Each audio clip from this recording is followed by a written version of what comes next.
జయశంకర్ భూపాలపల్లి జిల్లా కాళేశ్వరంలో సరస్వతి పుష్కరాలు చివరి ఘట్టానికి చేరుకున్నాయి. నేటితో ఈ పుష్కరాలు ముగినుండటంతో కాళేశ్వర క్షేత్రానికి భక్తులు భారీగా పోటెత్తారు.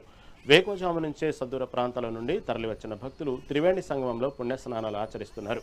గోదావరి మాతకు ప్రత్యేక పూజలు చేస్తూ నదిలో దీపాలు వదులుతున్నారు. అనంతరం శ్రీ కాళేశ్వర ముక్తీశ్వర స్వామి సరస్వతీదేవి అమ్మవార్లను దర్శించుకునేందుకు భక్తులు క్యూలైన్లలో బారులు తీరారు.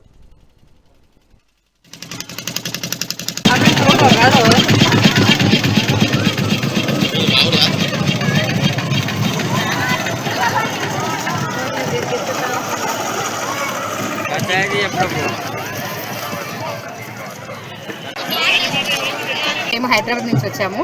ఆది పుష్కరాలు చేయలేదు, అందుకే అంచె పుష్కరాలకు మా ప్రోగ్రామ్స్ అన్ని కంప్లీట్ చేసుకుందామని ఇక్కడికి వచ్చామండి. ఇక్కడ చాలా బాగుంది.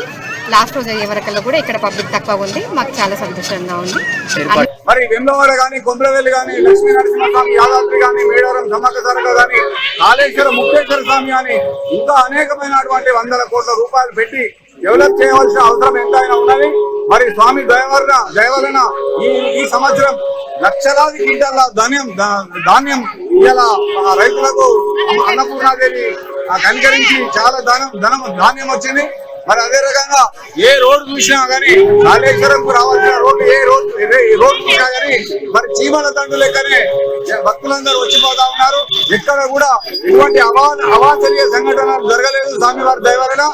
ఇంకా మున్ముందు మన రాష్ట్ర ప్రజలకందరూ కూడా ఆ స్వామివారి కృపా కరుణ అడాక్షం ఉండాలని చెప్పి మేము కోరుకుంటూ, మరి రేపటి నుంచి 2వ తారీఖు నుంచి యమునా నదికి పుష్కరం వస్తుంది. మరి ఇంకా 2-3 నెలల గోదావరి పుష్కరం ఆంధ్రప్రదేశ్ కు వస్తా ఉన్నది. కాబట్టి భక్తులందరూ కూడా మరి ఆ స్నానాలు ఆచరించి పాపకర్మలను తొలగించుకొని స్వామివారి కృపకు పాత్రలు కావాలని చెప్పి మీ ద్వారా మేము మనవి చేస్తా ఉన్నాం.